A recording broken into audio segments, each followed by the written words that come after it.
Lakini pia kumtumikia Mungu, jambo la pili, na kufanya maamuzi katika mambo yenye utata.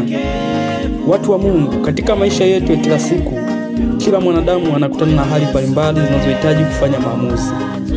Maamuzi hayo yanaweza kuwa rahisi au magumu kulingana na hali husika. Kwa waamini, suala la kufanya maamuzi halipaswi kuchukuliwa kwa wepesi, kwa kuwa lina madhara makubwa kiroho na kimwili. Mwamini amepewa na Mungu zawadi kubwa ya uwezo wa kuchagua. Huu ni uhuru wa kiroho, kiakili na kimaamuzi unaomwezesha kila mmoja kuchagua kumtumikia Mungu au kujitenga naye. Tarudia hapa kwamba huu ni uhuru wa kiroho, kiakili na kimaamuzi unaomwezesha kila mmoja kuchagua kumtumikia Mungu au kujitenga naye. Uwezo wa kuchagua ni sehemu ya mpango wa Mungu. Uwezo au nguvu ya kuchagua ni sehemu ya mpango wa Mungu. Biblia katika kitabu kile cha Kumbukumbu la Torati sura ya 30 mstari wa 19, neno la Mungu linasema hivi: na washuhudiza mbingu na nchi juu yenu hivi leo, ya kuwa nimekuwekea mbele yako uzima na mauti, baraka na laana. Basi chagua uzima ili uwe hai, wewe na uzao wako.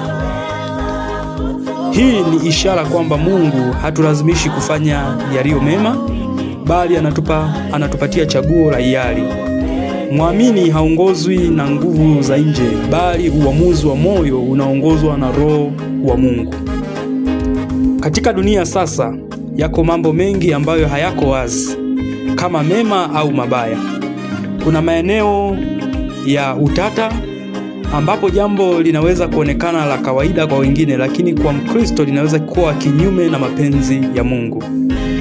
Mfano, matumizi ya mitandao ya kijamii, aina ya mavazi, burudani, biashara, mahusiano ya kimapenzi.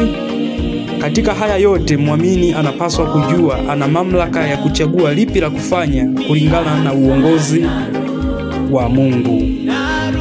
Katika haya mambo kama mavazi, aina za mavazi, burudani, mahusiano, mitandao ya kijamii, mwamini anapaswa kuongozwa na Mungu kwamba nini afanye, kwa sababu kazi ya Roho Mtakatifu ni kutuongoza. Lakini pia chanzo cha nguvu ya kuchagua ndani ya mwamini. Chanzo cha nguvu ya kuchagua ndani ya mwamini. Nguvu ya kuchagua haianzi na akili ya mwanadamu, bali huimarishwa na vitu vifuatavyo. Vitu vinavyoimarisha uwezo sahihi wa kuchagua jambo sahihi, wakati sahihi, mahali sahihi na mtu sahihi. Jambo la kwanza ni neno la Mungu. Neno la Mungu ni mwanga wa kuelekeza njia ya maisha ya mwamini. Zaburi 119 mstari ule wa 105, Biblia inasema hivi: neno lako ni taa ya miguu yangu na mwanga wa njia yangu. Mwamini anayesoma na kuelewa neno la Mungu ana uwezo wa kuchambua mambo yenye utata na kufanya maamuzi yaliyo sahihi, kwa sababu ya Biblia inasema kwamba neno lako ni taa ya miguu yangu na mwanga wa njia yangu. Lakini jambo la pili ni Roho Mtakatifu. Warumi 8:14. Warumi 8 mstari ule wa 14, neno la Mungu linasema kwa kuwa wote wanaongozwa na Roho wa Mungu, hao ndio wana wa Mungu. Kwa kuwa wote wanaongozwa na Roho wa Mungu, hao ndio wana wa Mungu. Roho Mtakatifu ndiye mwalimu wa kweli, huongoza dhamiri ya waamini, hutoa onyo la ndani kabla ya kufanya kosa, humtia nguvu na kufanya yaliyo sahihi hata kama ni magumu. Roho wa Mungu huongoza dhamiri, moyo wa mwamini, lakini pia hutuonya ndani kabla ya kufanya kosa. Lakini huyu Roho Mtakatifu hututia nguvu kufanya yaliyo sahihi hata kama ni magumu. Mtu utakuta anasema anapambana, anapita katika majaribu, anapita katika magumu, lakini anapambana. Lakini pia kutuongoza kabla ya kufanya kosa na kuambia jambo hili unalofanya mwisho wake ni dhambi. Anakutia hofu, unaogopa, then unaacha.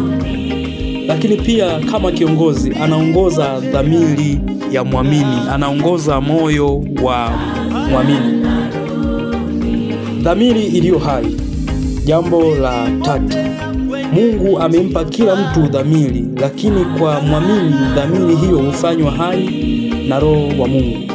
Dhamiri hii hutoa hisia za ndani kuhusu uhalali au hatari ya jambo. Hii humfanya mtu awe mwangalifu kabla ya kukubaliana na kila wazo linalokuja mbele yake.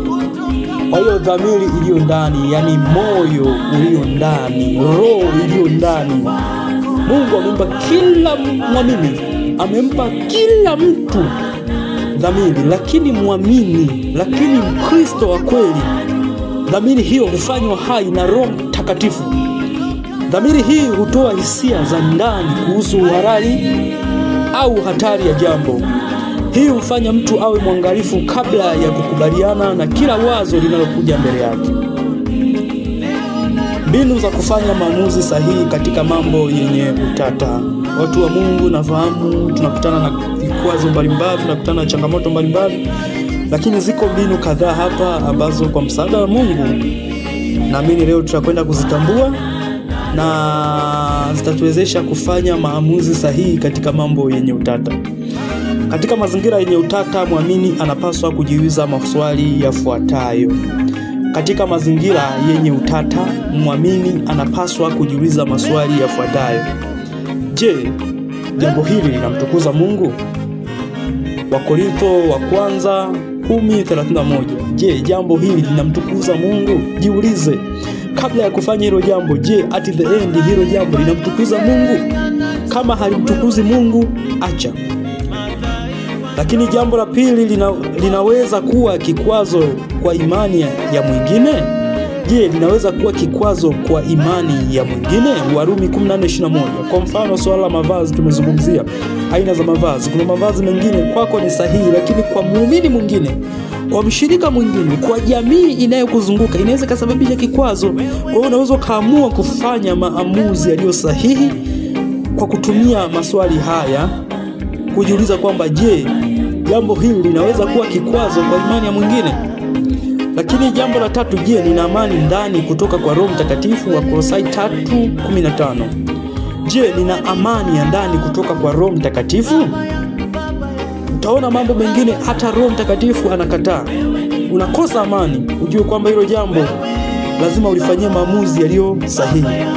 Swali la 4, je, jambo hili linanisaidia kuwa mtakatifu au kunivuta mbali na Mungu? Petro wa kwanza 1:16. Je, jambo hili linanisaidia kuwa mtakatifu au kunivuta mbali na Mungu? Kwa mfano, kuna mambo fulani yanaweza kuwa hayakatazi moja kwa moja katika Biblia, lakini yakawa na matokeo hasi ya kiroho na kimaadili. Muamini mwenye hekima atayachunguza kwa kina kabla ya kuyakubali na kuyatekeleza. Muamini mwenye hekima atayachunguza kwa kina kabla ya kuyakubali na kuyatekeleza. Watu wa Mungu waliofanya maamuzi magumu na sahihi. Tutaleta mifano ya watu wa Mungu ambao walifanya maamuzi yaliyo magumu na sahihi. Biblia imetupa mifano ya watu waliotumia nguvu ya kuchagua kwa hekima. Mtu wa kwanza ni Yusufu. Alikataa kufanya uzinzi na mke wa Potifa licha ya kuwa peke yake. Mwanzo 39:7-12. Yusufu, kijana mzuri, alikataa kufanya uzinzi hata au licha ya kuwa peke yake. Ambapo kwa dunia sasa inavyopotoka, kwa dunia sasa inavyoendeshwa, kwa kweli wangekuwa vijana vingine wangesema hii ndio